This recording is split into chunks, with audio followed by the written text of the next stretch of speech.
Fala pessoal, sejam muito bem-vindos mais uma vez aqui ao nosso canal. Peço a vocês já deixa aquele like, se inscreva, ative o sino e se você puder, galera, sempre compartilhe nossos vídeos com os seus amigos. Vamos aqui para mais um corte aqui do nosso canal aqui, trazendo conteúdos diários para vocês com o programa Jogo Aberto. São Paulo eliminado, para tristeza, desespero da duplinha Dedê e Sgarbi, hein? Falar de Libertadores, mas é outro assunto. Primeiro jogo, ida nas quartas de final, o Peñarol aprontou para cima do Flamengo no Maracanã. Agora, o Mengão precisa vencer por 2 gols de diferença para levar a classificação no tempo normal, lá na casa do time uruguaio, missão bem complexa.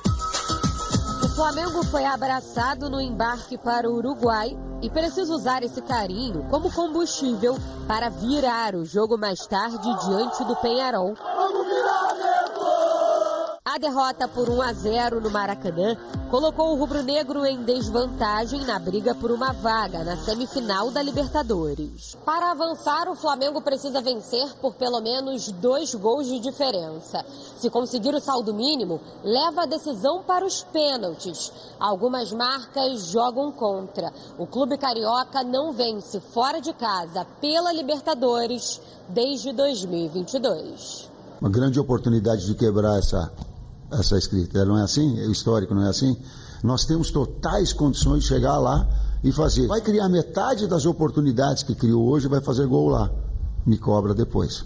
Além de nunca ter vencido o Peñarol pelo torneio internacional, o time da Gávea nunca reverteu uma desvantagem fora de casa em torneios mata-mata, apenas no Carioca. No Uruguai, país onde conquistou a primeira Libertadores em 1981, o Fla não vence há quase 30 anos. Mas nada de jogar a toalha. A gente tem que lidar com isso, a gente tem que aprender dessas coisas e ir lá, como já falei, fazer um jogo, praticamente o jogo da vida, o jogo do ano, porque a gente, em momentos difíceis, a gente mostrou nossa cara, então, como já falei, é mais um desafio para nós. Ontem, Tite encerrou a preparação para o duelo decisivo em Montevidéu e indicou apenas uma mudança na equipe. Sai Pulgar e entra Léo Ortiz no meio de campo. O provável Flamengo, então, tem Rossi, Varela, Fabrício Bruno, Léo Pereira e Alexandro.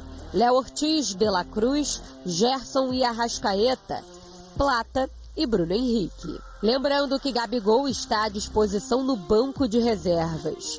Marcado na história do clube pelo histórico decisivo, principalmente em Libertadores, o atacante só foi titular com Tite por 3 vezes em 35 jogos. Eu não sei quanto tempo, mas foram muito tempo em que o Gabriel não teve condições físicas ou clínicas em termos de recuperação, porque quando esteve, oportunidades teve. O técnico do Peñarol, Diego Aguirre, deve repetir o time que venceu no Rio de Janeiro.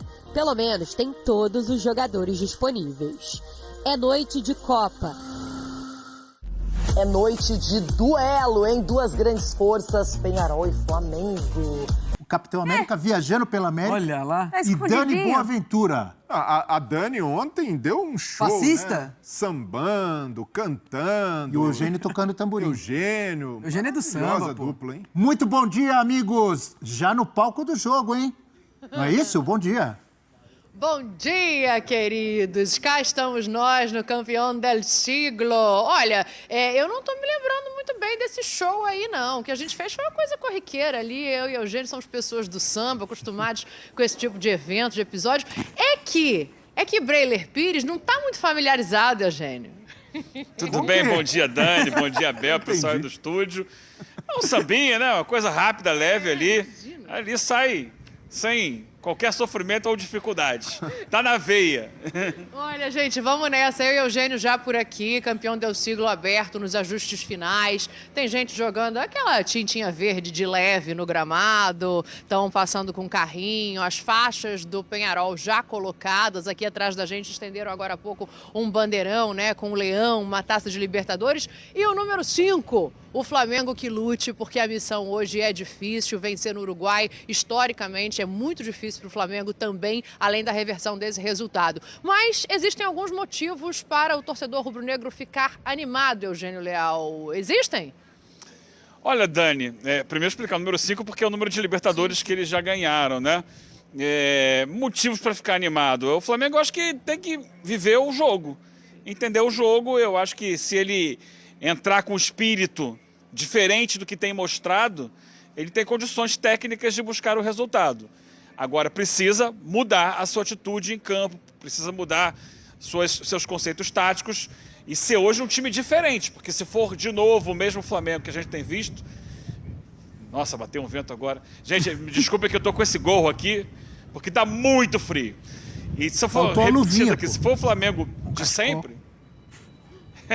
O Flamengo que a gente viu, por exemplo, quinta-feira passada, que a gente viu em outros jogos recentes, não vai ser suficiente. Então tem que animar pensando, olha, hoje é um jogo diferente, a abordagem vai ser outra. Pra gente bater papo aí, né, todo mundo conversar junto, o que a gente tem falado é que, assim, eu, pelo menos, não tenho a crença de que em 5 dias de trabalho o Tite vá promover uma mudança tática e técnica que ele não conseguiu fazer em 9 meses. Mas a postura individual pode ser diferente e talvez o Flamengo, com essa postura, tenha condição de reverter esse resultado, porque a gente sabe da qualidade, a gente sabe quão decisivos podem ser alguns jogadores desse Flamengo. Passo para vocês aí, fiquem à vontade, pode perguntar, que tem 2 repórteres aqui de uma vida toda para trazer informação do estádio para vocês e para a gente também conversar sobre essa provável volta do Léo Ortiz à equipe do Flamengo. Amores.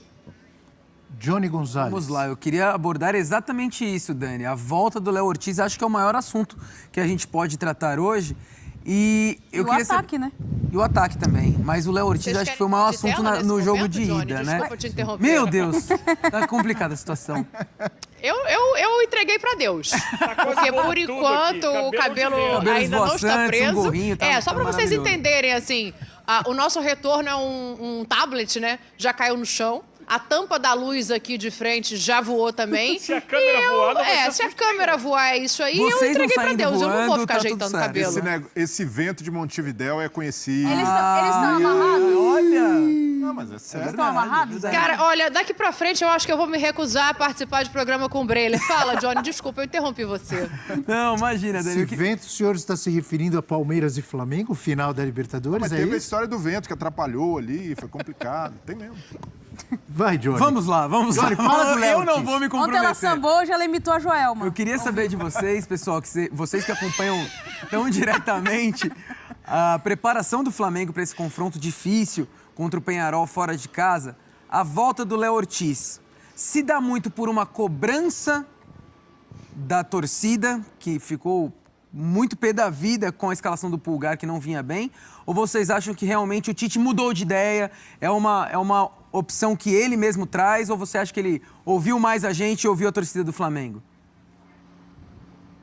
A sensação que eu fico é que o Tite precisa dividir responsabilidade, né, Eugênio? Perfeito. Tá pesando pro lado dele, uma eliminação de Libertadores, a gente sabe como é forte pro elenco como o do Flamengo. Assim, a minha visão é que ele precisa dividir responsabilidade, nem que seja com a torcida. Precisa melhorar o time. Eu acho que é isso. João, eu acho que ele não tem essa convicção, não. Eu acho que ele vai pela pressão. Ele vai pelo clamor popular, pelo que todo mundo está falando, e ele não quer, assim, assumir uma responsabilidade de acabar sendo culpado, porque eu acho que se o Flamengo não passar, ele vai ser culpado de qualquer forma, colocando o Léo Ortiz ou não colocando o Léo Ortiz. Mas ele quer, pelo menos, de início, falar, tá bom, vocês querem isso? Vou colocar o... Acho que é a solução dos problemas do Flamengo. Boa. Pode melhorar um pouco a saída de bola ali, o Léo Ortiz tem jogado bem e tal, mas os problemas do Flamengo, para mim, nessa faixa de campo especialmente, não são individuais, são problemas coletivos, com e principalmente sem a bola, quando a perde. E a gente tem também a expectativa de que o Alexandro seja mantido, né, Nath? Assim, e aí a gente continua com as mesmas dúvidas de meritocracia, um jogador que acabou de chegar, tudo bem, foi bem em algumas partidas, mas ainda sem ritmo de jogo, já é mantido titular. E aí é aquela história dele, Nath, o campo fala. Se o campo fala, o Ortiz não devia ter saído no jogo de ida, O campo fala, mas eu acho que ele não ouve, né, Dani? Há algum tempo já o Tite tem uma dificuldade de ouvir o que o campo fala e responder rapidamente ao que o campo pede. Isso seja no primeiro tempo como titular o time ou até as alterações para uma segunda etapa. Há uma dificuldade muito grande de responder ao que o campo tem pedido. Se de fato é um clamor, se fosse de fato ceder ao clamor de fora, o que vem tanto da imprensa questionando o Léo Ortiz, que também tocou o Eugênio, não passa só por isso os problemas do Flamengo, passa também, mas não é só isso, acho que tem um problema de estrutura, de organização de elenco ali, de jogo competitivo, da forma coletiva como o time joga, mas então, se a gente está falando de clamor, o Gabi vai ser titular. Levantei a mão aqui. Vai. Tenho essa dúvida, porque é um clamor também de muitos torcedores. Não por que ele não joga? Por que não tem minuto? Por que ele está atrás da opção como o Carlinhos? Pode acontecer, mas não acredito. O que eu ia dizer é o seguinte, a Dani falou ali sobre divisão de responsabilidade, né? Foi esse o termo. Quando a Dani fala divisão de responsabilidade, ela está se referindo a uma provável eliminação. Sim. Não acredito que o Tite vai colocar o Léo Ortiz pensando nisso. Ele tem que colocar o Léo Ortiz pensando em melhorar o time, para passar. Exato. Pelo menos é o que eu imagino. Pode até estar nessa ideia que a Dani trouxe, dividir responsabilidade. Porque como o Eugênio falou, se for eliminado, com o Léo Ortiz ou sem Léo Ortiz, vai cair a culpa em cima dele de qualquer maneira. Outra coisa que eu gostaria de falar, porque daqui a pouco o Eugênio Leal vai trazer os 10 mandamentos para o Flamengo eliminar o Peñarol. Antes dos 10 mandamentos... Ele vai trazer, sim. Ele vai trazer. Antes dos 10 mandamentos... Peñarol eliminar o Flamengo? Só para o Flamengo eliminar o Peñarol? É porque aqui é uma TV brasileira. Tá. Estamos mais focados no rubro-negro carioca. Mas o Eugênio Leal é conhecido como Capitão América, pelo amplo conhecimento dos times da América Latina. Perfeito, foi boa a sua colocação. Ele preparou já, a gente daqui a pouco vai colocar na tela, o do Flamengo, mas de repente ele pode improvisar os do Peñarol também. Se ele quiser, será muito bem aceito. Antes disso, eu vou colocar alguns mandamentos para o jornalista que vai fazer uma cobertura num lugar frio e gelado. Alguns, não 10. A toquinha? Por exemplo, cachecol. Não pode faltar. O Capitão América está sem cachecol nesse frio? Luvas para proteger, para não congelar. Ô, capitão, você é experiente. A Dani está de cachecol, não tá? Apesar que eu vi que tá 15 graus em Montevidéu, não tá esse frio todo. Mas que os dois são carioca, entendeu? Qualquer ventinho. 15 graus pra carioca já. Fala, Dani. Eita! Caiu. Perdemos. Bateu o vento. Bateu o vento. Bateu o vento. Então vamos fazer o seguinte. O vento levou a conexão. Enquanto eles retomam, a nossa produção retoma a conexão, a gente tem a tela com os mandamentos que o Eugênio preparou, a gente já vai... Vamos com a tela? A gente já vai analisando os mandamentos Bora. Vamos ver. do Eugênio. Eu acho que ele foi buscar o cachecol. Tem coisa eu falei aí, Abel. Ele deve ter pensado, quem é esse Abel Neto para querer me ensinar? Tá morrendo de frio lá, Eugênio. É o Olho Leal, 10 itens para o Flamengo se classificar na Libertadores. O Eugênio preparou. Olha, preste atenção, hein? Vocês, torcedores rubro-negros, vocês que vão secar o Flamengo... Natália Ferrão, Johnny Breler. Não vou secar ninguém não, filho. Número 1. Não, você não vai secar. Jogar o jogo. Parar a bola quando for preciso. Não cair em provocações. Ter equilíbrio emocional. Segundo mandamento do Capitão América, Eugênio Leal. Resistir aos 15 minutos iniciais de cada tempo. Então ele está prevendo uma pressão ali no início de cada tempo do Peñarol. Acertar mais passes na saída da defesa para a intermediária ofensiva. 4. Acelerar a circulação de bola. 5. Ganhar o rebote nos tiros de meta do Peñarol. 6. Passes mais longos quando o meio estiver bloqueado. Passes mais longos quando o meio estiver bloqueado. Boa. Lançamentos, né? Povoar a área com mais atacantes. Arriscar mais de fora da área. Apertar a mas sem cometer faltas. E o último mandamento, 4 jogadores prontos para marcar os contra-ataques. Pô, Eugênio, tem que melhorar tudo no Flamengo. Assim, poderia ser até resumido a um mandamento só. Jogar bola, né? Porque o Flamengo não vem jogando muita bola. Mas Eugênio foi bem, Você gostou dos mandamentos? Todas as colocações fazem muito sentido. Agora é ver o que vai funcionar e o que vai acontecer dentre esses 10 mandamentos, o que o Tite e a equipe em campo vão conseguir operar. Vamos ver. Eugênio e Dani. Arô, teste, estão ouvindo? Sim. Houston? Perfeito. Então, beleza. Então, vamos daqui. Primeiro eu quero dizer o seguinte, no estúdio, né, no ar-condicionado ali modulado, é mole, senhor Abel Neto, dizer, tá 15 graus, a sensação térmica é de 9, tá, querido? E com vento. Perfeito. E roubaram sua tela, já botaram no ar seus mandamentos. Eu falei pro Eugênio o seguinte, com esses mandamentos aí, qualquer time ganha de qualquer adversário, né? Porque é o jogo perfeito. Mas eu falei também, pô, ele tem que mudar todo o time, pô. Então, esses mandamentos eles falam muito sobre um Flamengo diferente do que tem sido. O Flamengo é um time lento na saída da defesa para o ataque, é um time que, semana passada, quinta-feira, errou muitos passes ali, né? Não só aquele passe do Pulgar, que na verdade foi um passe errado já perto da área de ataque, né? É um passe para o Bruno Henrique, que ele está já bem avançado, mas ali o Flamengo foi muitas vezes desarmado pelo Peñarol, um dos jogos que o Flamengo mais foi desarmado na temporada, mas passa por, tá difícil, lança essa bola lá na frente, busca a transição rápida, atrai o Peñarol e acelera. O Flamengo sai muito pausadamente para o jogo, espera chegar um, espera passar o outro, tenta sempre tabelar para entrar na área e finalizar. Levanta na área, coloca lá 2, 3 jogadores para tentar um rebote, a bola rebateu em alguém, dá uma casquinha. O Flamengo tem que abrir mão dessa situação de um jogo muito amarradinho. Burocrático. Muito burocrático, aquela coisa do Tite, né? Externos desequilibrantes. Tem que jogar aqui com alma, porque o Peñarol vai jogar com alma. O Breyer estava perguntando, qual é o caminho para o Peñarol? É jogar com a alma que ele jogou no Maracanã. É jogar com a intensidade que ele jogou no Maracanã, bloquear os espaços do Flamengo, sair no contra-ataque. Agora, o Flamengo, se vier para cá pensando em fazer aquele joguinho de toca daqui, chega... Não vai conseguir, porque o Peñarol está preparado para isso. Ele precisa mudar o seu conceito de jogo para surpreender o Diego Aguirre. Quando chegar aqui, mas não era nada disso que a gente estava esperando.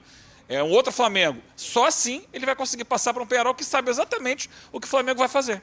Isso que o Eugênio coloca é interessante, né? Porque acho que, mais uma vez, assim, volta ao individual. E se a gente pensar nessa questão de lança a bola lá na frente e deixa o ataque resolver, hoje o Flamengo tem, de ofício, 4 atacantes à disposição, que são o Carlinhos, o Gabriel, o Bruno Henrique e o Plata. Esses 2 devem começar jogando. Daqui a pouco a gente pode até dar uma olhada nessa escalação. E aí a gente volta na questão de ser decisivo, não ser decisivo, de quanto o individual pesa nesse jogo de hoje, porque o Flamengo tem sofrido muito nos últimos jogos com as finalizações, né? Desde a saída do Pedro, mas principalmente nos últimos 3 jogos, são jogos em que o Flamengo finalizou muito e não conseguiu o resultado em nenhuma das 3 partidas. Aí eu me refiro ao Vasco da Gama, ao Peñarol, Vasco com empate, e o último jogo contra o Grêmio, tudo bem, com um time muito modificado, mas as peças de ataque ali são as que teriam hoje também para sair do banco e de repente resolver o jogo, gente. E aí a gente fica pensando, Gabriel entra durante a partida ou vai começar e terminar no banco? Com essa divisão de responsabilidades aí, acho que sim, né? Eu acho que sim. Enquanto vocês falam, acho que vocês têm monitor aí, devem estar acompanhando. Imagens lindas do estádio Campeão del Siglo. Imagens feitas por drone, né? Tá até aí, drone do Tours do YouTube. Muito bonita essa imagem aérea do estádio. Imagem de arquivo, tá?